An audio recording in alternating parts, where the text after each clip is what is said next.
विश्वास का, जन जन के जीवन की खुशहाली का दर्पण, जन जन के जीवन की खुशहाली का दर्पण। ये है कृषि दर्शन, ये है कृषि दर्शन, ये है कृषि दर्शन। आओ कपास उगाओ किसानों, आओ कपास उगाओ। जांच करा के मिट्टी की तुम करो खेत तैयार प्रमाणित, उन्नत बीजों से हो बेहतर पैदावार, सही यंत्र से समुचित गहराई में ही इसको बोना। देखना तब तुम उपजेगा हर खेत खेत में सोना। खाद संतुलित जरूरी सिंचाई से पैदावार बढ़ाओ किसानों। कीटनाशक करने को अब तुम IPM अपनाओ किसानों। आंगन में सूरज चमकेगा, खेत खुशी के गाओ किसानों, पैदावार बढ़ाओ। अब पूरा हो हर अरमान, माला माल हो जाए किसान। अधिक जानकारी के लिए 1551 पर निःशुल्क फोन करें। नमस्कार, आपके अपने कार्यक्रम कृषि दर्शन में स्वागत है। दूसरी हरित क्रांति, अर्थ यह कि उत्पादन में ही नहीं बाजार में भी किसान होगा बादशाह, और इसके लिए है कृषि दर्शन कार्यक्रम। नया सवेरा, खेती बाड़ी के नए सवेरे का प्रतिबिंब है कृषि दर्शन कार्यक्रम। ये कार्यक्रम है आपकी आवाज़, आपका अनुभव, और जो दूसरे कृषि वैज्ञानिक अनुभव करते हैं, जो खोजबीन करते हैं, वह आप तक पहुँचे और आपकी बातें दूसरे किसानों तक पहुँचें। हमारे साथ है मेघना। नमस्कार किसान भाइयों और बहनों, कृषि दर्शन में आपका स्वागत है। ज्ञान की इस गंगा में डुबकी लगाने के लिए हम फिर हाजिर हैं। दूसरी हरित क्रांति का दौर चल रहा है और हमारे किसान भाई दुनिया में सिरमौर बने, इसके लिए उनकी आर्थिक स्थिति सुदृढ़ होनी चाहिए। इसके लिए उन्हें अपनी शक्ति, अधिकार और सूचना का पता होना चाहिए। तो क्या आपको पता है किसान भाइयों, हमारी सरकार ने सूचना के अधिकार का नियम पारित किया है। ये सूचना का अधिकार का नियम क्या है और इससे क्या लाभ होते हैं, इसकी जानकारी देने के लिए आज हमारे कार्यक्रम में दो मेहमान आए हैं, संजीव भानावत जी और उषा ओझा जी। आपका हमारे कृषि दर्शन में बहुत बहुत स्वागत है। हमारे साथ हैं संजीव भानावत और आभा ओझा जी। सबसे बड़ी बात जो हम करें वो यह है कि सूचनाएं लोगों तक पहुंचती हैं संचार माध्यमों के द्वारा। साथ ही यह भी आवश्यक है कि अगर कोई सरकारी विभाग उसमें दखलंदाजी करे, उसको नहीं पहुंचने दें, तो इसके लिए कानून भी हो। वर्ष 2005 इसके लिए महत्वपूर्ण है और इस वर्ष में ये प्रयास किया गया है, ये कानून बना है, लोगों तक पहुंच रहा है कि वे सूचना के अधिकार को कानून के रूप में दे सकते हैं। आज के हमारे पहले मेहमान हैं डॉक्टर संजीव भानावत। आप राजस्थान विश्वविद्यालय के जनसंचार केंद्र के अध्यक्ष हैं और जाने माने लेखक हैं। उनके साथ हैं आभा ओझा जी, हरिश्चंद्र माथुर, राजस्थान राज्य लोक प्रशासन संस्थान, इसमें आप व्याख्याता हैं। अगर कोई कानून बनता है तो जरूरी है उन्हें क्रियान्वित करने वालों को और आम जनता को उसके बारे में प्रशिक्षण दिया जाए। ये जो जाना माना संस्थान है हरिश्चंद्र माथुर राजस्थान राज्य लोक प्रशासन संस्थान, इसमें ये अधिकारियों को, सूचना अधिकारियों को तैयार कर रही हैं कि वे नागरिकों को उनके अधिकार दिलवाएं। बात करेंगे संजीव से। संजीव, आपने बहुत सारी पुस्तकें लिखी है, जनसंचार का आपका बड़ा अनुभव है, समय समय पर कृषि दर्शन में आप जन जागृति की बात करते रहते हैं, पर आप ऐसे मौके पर आए हैं जब सारे देश में सूचना के अधिकार का कानून लागू हुआ, पारित हुआ। इस मौके पर आप क्या कहना चाहेंगे? मधुप जी, ये मैं सोचता हूँ कि हमारे देश के लिए सौभाग्य की बात है कि आज़ादी के लगभग 6 दशक बाद हम सूचना के अधिकार को इस देश के आम नागरिक को दिला पाए हैं। मुझे लगता है हमारे समाज में 2 तरह के वर्ग हैं। एक है जिनके पास सूचनाएं हैं और एक ऐसा वर्ग है जिनके पास सूचनाएं नहीं हैं। और आज जैसा भी आपने कहा कि संचार क्रांति के हम इस दौर में हैं, जिसके पास सूचना है शक्ति उसी के पास है। तो हमारे आम नागरिक शक्तिशाली हो सके, अपने अधिकारों को पहचान सके, इसी चीज़ को ध्यान रख कर के आज से कुछ साल पहले हमारे देश की जनता ने संघर्ष किया और उसी संघर्ष का ये परिणाम था। और इस संघर्ष में देश का आम जन जुड़ा, यहाँ तक कि किसान जुड़े, मजदूर जुड़े, श्रमिक वर्ग जुड़े। और इस आंदोलन का प्रभाव ये हुआ कि पहले राज्य सरकारों ने कानून बनाया और अंततः भारत सरकार को भी इस बात के लिए तैयार होना पड़ा मानसिक रूप से कि एक ऐसा कानून बनाया जाए जिससे हम लोगों को अधिकार दे सकें। मुझे लगता है अब लोगों की इच्छा ये है कि जो हमारा लोकतांत्रिक ढांचा है इसमें हम इसी से संतुष्ट नहीं होते हैं कि कोई निर्णय लिया गया तो क्यों लिया गया, निर्णय नहीं लिया गया तो क्यों नहीं लिया गया। तो देश की जनता भी जानना चाहती है कि निर्णय लेने और न लेने के पीछे कौन सी पूरी की पूरी पृष्ठभूमि है। तो हम विकास की प्रक्रिया के साथ, लोकतंत्र की प्रक्रिया के साथ जुड़ना चाहते हैं। इस दृष्टि से मुझे लगता है कि सूचना का अधिकार एक ऐसा अधिकार है जो हम अपने स्वयं के विकास के लिए, अपने गांव के विकास के लिए, समाज के विकास के लिए इसका भरपूर उपयोग कर सकते हैं। एक बात है मेघना, आप भी सोच रही होंगी, 2002 में राजस्थान में सूचना के अधिकार का कानून पारित हुआ। इसके बाद भारत सरकार ने कानून बनाया, तो उसके बाद इस कानून की आवश्यकता क्या थी, ये कानून बना, इसके क्या लाभ हैं, ये सब बातें आभा जी से पूछें, क्योंकि यही सूचना अधिकारियों को तैयार कर रही है कि जनता के इस अधिकार की रक्षा कर सके। आभा जी। ज़रूर मधुप जी, हालांकि ऐसा हुआ कि कई राज्यों ने, राज्य सरकारों ने अपने अपने सूचना के अधिकार बना लिए थे अपने स्तर पे, लेकिन कहीं कुछ कमियां ज़रूर सामने आई। और उसमें एक कमी थी कि जो किसी एक अधिकारी की नियुक्ति नहीं हुई थी जो कि जिसके पास एक आम व्यक्ति, एक आम किसान, एक आम जन जा सके और जानकारी प्राप्त कर सके। और दूसरी बात जो रही कि अगर मैं एक पब्लिक ऑफिसर हूँ या मैं एक अधिकारी हूँ और मेरे पास कोई आता है सूचना लेने, अगर मुझे सूचना देनी है तो मैं उसे सूचना दे दूंगी, और मैंने कहीं कोई घपला किया है या कहीं कोई ऐसे तथ्य हैं जो मैं छुपाना चाहती हूँ, उसको नहीं देना चाहती, तो उस स्थिति में मैं वो सूचना को दबा लूँगी। तो अभी तक यही हो रहा था, लेकिन इस अधिनियम के लागू होने के साथ ही एक जो क्रांति आई है कि जो लोक सूचना अधिकारी की नियुक्ति की गई है सरकार के द्वारा। अब ये लोक सूचना अधिकारी हर विभाग में है और उसी के साथ एक सहायक लोक सूचना अधिकारी का भी वहाँ पे नियुक्ति की गई है। तो अब इससे फ़ायदा ये हुआ है कि एक आम व्यक्ति को, एक आम जन को भटकना नहीं पड़ता विभाग में, एक दर से दूसरे अफसर तक जाना नहीं पड़ता।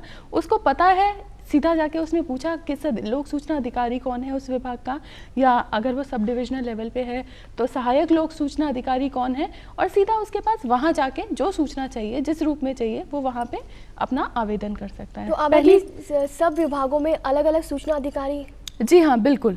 ये जितने भी लोक प्राधिकरण हैं जिसमें सरकार के सभी विभाग सम्मिलित हैं, डायरेक्टरेट्स, निदेशालय सम्मिलित हैं, या और जो भी जिन्हें भी सरकार फंड कर रही है, जहाँ या कोई स्वैच्छिक संगठन भी है या कोई एनजीओ भी है जहाँ सरकार के द्वारा पैसा दिया जा रहा है काफ़ी संख्या में, तो वो भी इसके अंतर्गत आ जाएगा। तो ऐसे किसी भी विभाग से एक आम व्यक्ति, एक आम नागरिक सूचना प्राप्त कर सकता है। आभा जी ने बताया कि सूचना के अधिकार में अब सूचना अधिकारी होगा हर विभाग में, राज्य स्तर पर भी होगा और केंद्रीय स्तर पर। क्यों आभा जी? परंतु सवाल ये उठता है कि मान लीजिए विभाग में सूचना देने एक आदमी गया, कितने दिन में इस कानून के अंतर्गत सूचना मिलेगी? उसके बाद राज्य सूचना अधिकारी को क्या अधिकार होंगे? राज्य सूचना अधिकारी सूचना नहीं दें तो केंद्र सरकार के स्तर पर जो सूचना अधिकारी है उसको क्या अधिकार होंगे? मोटी मोटी ये बातें भी आप बताएं। जी ज़रूर। देखिए, इस अधिनियम के साथ ही एक जो और क्रांतिकारी परिवर्तन आया है वो आया है एक पेनल्टी क्लॉज जो इसके साथ लगा है, जुर्माना देना, बिल्कुल, जो जुर्माना देना पड़ेगा। अभी तक कहीं ऐसा नहीं था, बन गए थे अधिनियम, बन गए थे, लेकिन कहीं जुर्माने का ऐसा तगड़ा प्रावधान नहीं था। लेकिन अब ये है, ये जो प्रावधान है वो उस लोक सूचना अधिकारी के ऊपर होगा, और 250 रुपये हर रोज़ से लेके और वो 25,000 रुपये तक प्रति केस हो सकता है। तो अगर कोई व्यक्ति जा रहा है और वो अपील करता है, उसको इसके लिए सूचना के लिए एक निश्चित समय भी निर्धारित है कि एक आम व्यक्ति जा रहा है, किसान भाई जा रहा है और वहाँ पे वो आवेदन कर रहा है, उस लोक सूचना अधिकारी को एक आवेदन शुल्क है 10 रुपये मात्र का। तो वो 10 रुपये, वो आवेदन प्रपत्र भर के और 10 रुपये का शुल्क जमा करा के और उसकी रसीद साथ में फोटोकॉपी लगा के और डुप्लीकेट में लगा के और वो उस लोक सूचना अधिकारी को दे देगा। अब लोक सूचना अधिकारी की ये जिम्मेदारी बनती है कि वो उसको बता दे कि अब आपको फला फला तारीख को आना है और आपको ये सूचना इस रूप में मिल जाएगी। कोई दिन निर्धारित है कि? जी हाँ, बिल्कुल। जब उसने फीस जमा करा दी उसके बाद 30 दिन की निश्चित सीमा है। अब 30 दिन में अगर वो सूचना नहीं मिलती तो उसके बाद और अपील करने का भी अधिकार है। आभा जी ने जो बात की, मेघना जी, मन में एक सवाल उठता है, होता क्या जुर्माना हुआ, जनता ने जो कर दिया सरकारी विभाग ने उसका भुगतान कर दिया। तो संजीव, ऐसी व्यवस्था भी होनी चाहिए कि जिस अधिकारी ने गलती की है, सूचना नहीं दी है, उस व्यक्ति के वेतन से काटा जाए। नहीं, तो मधुप जी उसमें ऐसा ही प्रावधान है, ऐसा नहीं कि सरकार जुर्माना भरेगी। जो व्यक्ति सूचना नहीं देने के लिए जिम्मेदार है उसी व्यक्ति के वेतन में से वो कटौतियां की जाएंगी। इसलिए इसके माध्यम से कोशिश की गई है कि उस व्यक्ति को जिम्मेदार ठहराया जाए। उसको मतलब ऐसा नहीं है कि कार्य को वो उपेक्षा का भाव ले ले, जो जिम्मेदारी उसको दी गई है उसकी जिम्मेदारी का पूरी तरह से वो निर्वहन कर सके, इसके पीछे यही भाव है। तो इसको अपन आसानी से छोड़ नहीं सकते। और इसमें एक चीज़ और है कि आप केवल उस लोक सूचना अधिकारी तो जिम्मेदार है ही, उसकी तो सबसे ज़्यादा जिम्मेदारी है, उसका उत्तरदायित्व बनता है, लेकिन वो सूचनाओं का उत्पादन नहीं कर सकता। वो केवल एक समन्वयक के रूप में काम कर रहा है। अब संबंधित विभाग में कई अधिकारी काम कर रहे हैं और ABC XYZ कई सारे हैं। अब किसी को क्या सूचना चाहिए वो मुझे एक अधिकारी से उसके लिए संपर्क करना पड़ सकता है, दूसरे चाहिए तो दूसरे से। तो अब अगर लोक सूचना अधिकारी इस किसी A अधिकारी की गलती की वजह से वो सूचना नहीं दे पाया तो उस स्थिति में जुर्माने के लिए वो भी पूरी तरीके से उत्तरदायित्व होगा। एक बात है मेघना कि जैसे तुम तो कॉलेज में पढ़ी हुई हो, अगर मान लो कोई कहे साहब कि परीक्षक का नाम बताओ, तो कोई ऐसी सीमाएं भी होगी, क्या क्या सूचनाएं कोई व्यक्ति जनहित में प्राप्त कर सकता है? जी हाँ, बिल्कुल ऐसे कई बिंदु हैं जो इस अधिनियम में दिए हुए हैं और उसकी जानकारी हर लोक प्राधिकरण को वो नागरिक वहाँ से प्राप्त कर सकता है। जैसे कोई भी ऐसा इशू है जहाँ गोपनीयता बरतनी आवश्यक है, देश की एकता या अखंडता से संबंधित है, या कोई भी ऐसी जानकारी है जो कि किसी को अपराध करने के लिए प्रेरित करती है, तो ऐसी कोई भी जानकारी देने के लिए वो लोक सूचना अधिकारी बाध्य नहीं है। आभा जी, आपसे जानकारी लें, इसके पहले सुनते हैं एक संदेश। भाई यहाँ कैसे? बीज लेने, अब की तिलहन बोना है।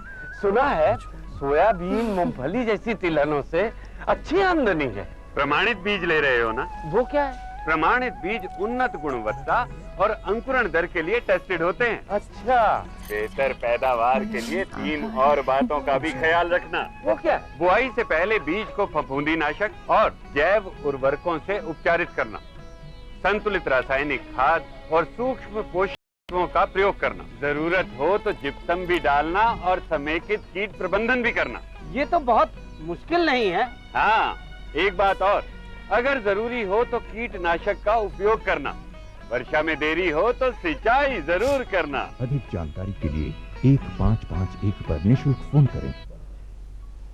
आभा जी जानकारी दे रही थी कि सूचना का बड़ा अधिकार आपको मिला है और अब सूचना देने में कोई आड़े नहीं आ सकता, पर ऐसी जानकारी जो गोपनीय हो और जनहित में नहीं हो वो जानकारी नहीं ले सकते। क्या बाजी? जी हाँ, मधुप जी, मेरे मन में एक सवाल है कि हमारे किसान भाइयों को कैसे पता चले कि कौन सी गोपनीय है या कौन सी गोपनीय नहीं है? ऐसा कोई पत्र का प्रावधान है जिसमें ऐसा कोई लिखा हुआ हो कि ये जो सूचना है गोपनीय है या ये सूचना गोपनीय नहीं है?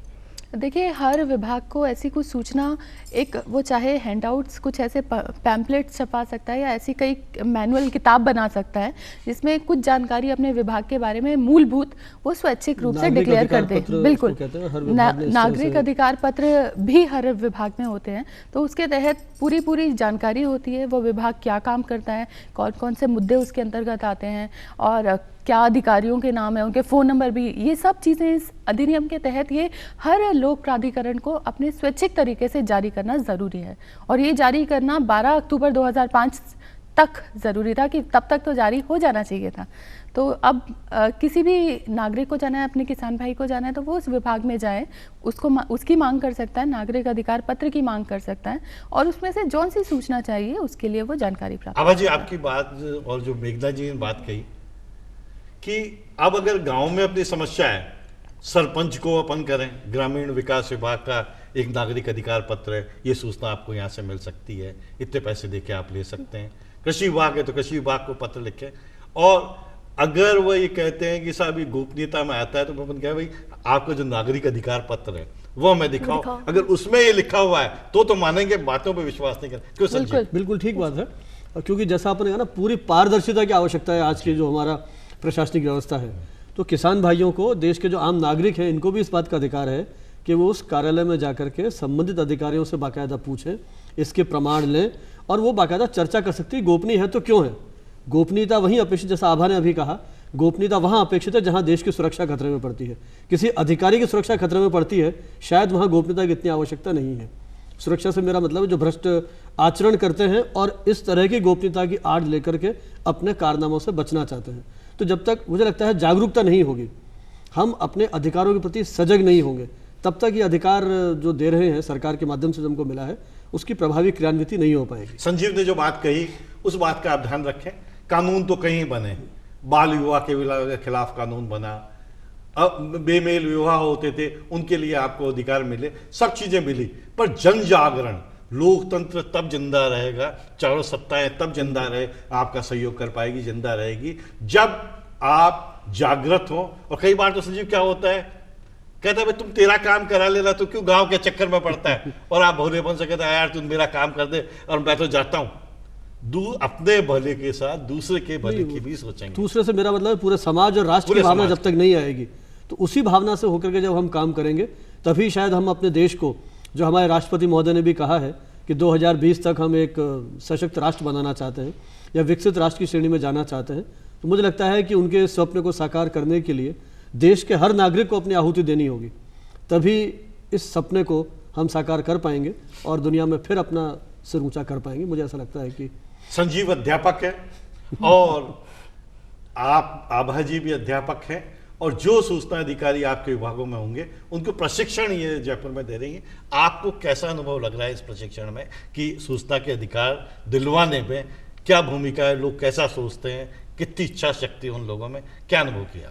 देखिए, कोई भी नई चीज़ जब शुरू होती है तो सबसे पहले उसको लेके लोग उसका विरोध पहले करते हैं। कई बहुत बार ऐसा होता है। तो लोग, जितने भी लोक सूचना अधिकारी और जो सहायक लोक सूचना अधिकारी हमारे यहाँ सेंटर में आते हैं, हमारे ऑर्गेनाइजेशन में, तो वहाँ प्रशिक्षण प्राप्त करने में उन्हें काफ़ी सारे डर होते हैं, काफ़ी सारी उनकी हेजिटेशंस होती हैं। तो उनको ये लगता है कि हमारा काम में बहुत ज़्यादा वृद्धि हो गई, क्योंकि ये एक अतिरिक्त कार्यभार है जो उनको दिया गया है।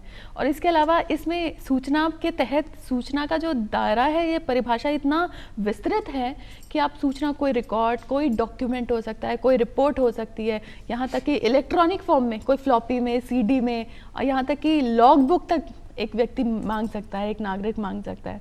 तो निश्चित तौर से ये जो सूचना का इतना व्यापक दायरा है, वो उनके लिए एक चिंतन का विषय रहता है कि हमें तो हर सूचना अपडेट करनी है। और एक और इसमें कि पिछले 20 साल तक का रिकॉर्ड आपको अपडेट करके रखना पड़ेगा कि कोई भी आम व्यक्ति आके पिछले 20 साल तक की जानकारी मांग सकता है। आभा जी ने जो बात कही, संजीव मैं आपसे एक छोटी सी बात कहना चाहूँगा कि एक बात का और ध्यान रखना पड़ेगा। कई बार होता है कि आप सूचना अधिकारी बना दिए, नंबर 2 अधिकारी है, अब दफ्तर के प्रति भी आपकी जिम्मेदारी है, आदमियत के प्रति भी जिम्मेदारी है, सूचना के अधिकार के प्रति भी जिम्मेदारी है। तो आज़ादी के 58 साल के बाद इंसान जागेगा, लोग मांग करेंगे, तो सूचना का अधिकार जरूर मिलेगा। संजीव आपका? हाँ जी, बिल्कुल। आप बिल्कुल, जैसा आपने पहले बात की थी कि जो जागरूक जब तक होंगे, और जैसा आपने कहा कि हमारा जो दायित्व है व्यक्ति विशेष के प्रति नहीं है, हम संस्थाओं के लिए काम कर रहे हैं, समाज के व्यापक हितों के लिए काम कर रहे हैं। मान लीजिए कोई वहाँ सबऑर्डिनेट पोजीशन में व्यक्ति काम कर रहा है या नंबर 2 पोजीशन में काम कर रहा है, उसको मान लीजिए उसके अधिकारी के बारे में सवाल पूछा जाए, तो मुझे लगता है उसमें डरने की बात नहीं है। यदि उसने गलत काम किया है तो पर्दाफाश होगा, तो उसे व्यक्ति के हितों की पूर्ति नहीं करनी है, अपने व्यापक सामाजिक हितों को पूरा करने के लिए आगे आना होगा। मुझे लगता है सरकार की भी संकल्प शक्ति पर कोई संदेह की बात नहीं है। मैं थोड़ा ध्यान दिलाना चाहूँगा, पिछले दिनों में आपने देखा होगा आकाशवाणी है, दूरदर्शन है, वहाँ इस तरह के विज्ञापन आने लगे हैं जो जनता को जागरूक करने के लिए, ग्राहक के क्या अधिकार हो सकते हैं उनको बाकायदा बताया जा रहा है कि आप कोई चीज़ खरीदने जा रहे हैं, उसमें गलती है तो यहाँ शिकायत करें। कॉलोनी में यहाँ तक कहा जा रहा है कि किस तरह से आप जो इस तरह गलत काम करते हैं उनकी लिस्टें वहाँ समाज में लगा दें। तो सभी तरफ से प्रयत्न किया जा रहा है कि हम अपने अधिकारों को पहचानें, सूचनाओं को प्राप्त करने के लिए जो भी इसका एक संवैधानिक तरीका है उस तरीके को अपना करके सूचना प्राप्त करें। क्योंकि जब आपके पास सूचना होगी, सरकार ने जन कल्याण के लिए इतनी योजनाएं बनाई हैं, व्यक्ति के विकास के लिए इतनी योजनाएं बनाई हैं, उन योजनाओं का, उस धन का सही रूप से उपयोग हो रहा है, नहीं हो रहा है, जितनी सरकार की जिम्मेदारी है उतनी हमारी भी जिम्मेदारी है। तो मुझे लगता है कि इन सब चीज़ों से, प्रक्रिया से हम जुड़ेंगे तो शायद विकास की स्थितियाँ और बेहतर बन सकेंगी। संजीव जी, इस क्रांतिकारी नियम से अधिकारी वर्ग अपनी मनमानी नहीं कर सकते? हाँ बिल्कुल, उस पर एक नियंत्रण होगा। अधिकारी का जो भी व्यक्ति काम कर रहा है, जैसा आभा ने बताया था कि हमें सरकार से जो वित्तीय संसाधन उपलब्ध कराए जा रहे हैं उनका सही उपयोग हो, चाहे वो छोटे स्तर का अधिकारी है, बड़े स्तर का अधिकारी, अपनी जिम्मेदारी का निर्वाह उसको करना पड़ेगा और जनता का अंकुश उस पर लगेगा।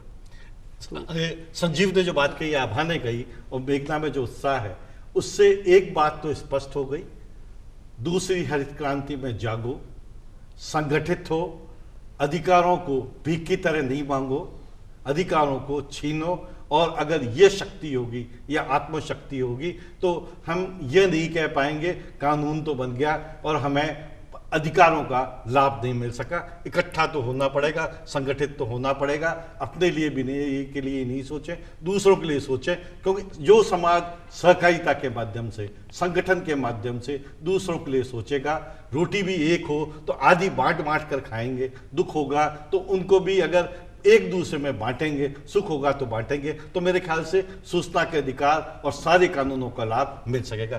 दो पंक्ति में आप बात करें। आपने जो बात कही अभी अधिकार की, और जो आपने इसकी पृष्ठभूमि बताई, उससे मुझे लगा कि अधिकार की मांग करने के साथ साथ दायित्व का बोध भी हो। तो अधिकार और दायित्व जब साथ साथ चलेंगे तो मुझे लगता है कि हमारे समाज के ये चीजें हित में रहेंगी। तो अधिकार हो, साथ में दायित्व हो, और इन दोनों का जो समन्वय होगा वो लाभकारी होगा। और आज की चर्चा में ये बात स्पष्ट हो गई, दूसरी हरित क्रांति की बात भारत सरकार ने जो की है वो कागजी बात नहीं है। इसका साथ ही सूचना के अधिकार का जो कानून पारित किया है वो बताता है भारत बदलेगा और दुनिया में भारतीय किसान, भारतीय ग्रामीण नेतृत्व करेगा। कृषि दर्शन कार्यक्रम आपका कार्यक्रम है, नए सवेरे का कार्यक्रम है। आप जितना जागेंगे, जितने संगठित होंगे, वही आपके लिए होगा लाभकारी। हमें रहेगा आपकी चिट्ठियों का इंतजार। बेगना पता बताएं। किसान भाइयों, आप अपने घर का पता तो जानते ही हैं। हमारा पता है कृषि दर्शन, दूरदर्शन जयपुर। मैं एक बार और बता देती हूँ, कृषि दर्शन, दूरदर्शन जयपुर। तो किसान भाइयों, हमें आपकी चिट्ठियों का रहेगा इंतजार। सोमवार से शुक्रवार तक शाम 5:40 से 6:05 तक जानकारियों का सिलसिला ज्ञान गंगा जारी रहेगी। आपसे हम निरंतर मिलते रहेंगे और जानकारी देते रहेंगे। चलें, नमस्कार। आओ किसानों तुम सब आओ, बढ़िया सी दलहन उपजाओ। मिला जरूरी जैविक खाद, वो बीज उपचार के बाद, उन्नत बीज हमेशा बोना, तब धरती उगलेगी सोना। सही समय पर उचित सिंचाई, खेतों में रंगत ले आई। फसल को कीटों से भी बचाना, IPM पद्धति अपनाना। ये सब तुम कर लोगे अगर, तब दलहन होगी बेहतर। हर किसान का बदला जीवन जब से उसने बोया दलहन। अधिक जानकारी के लिए 1551 पर निशुल्क फोन करें।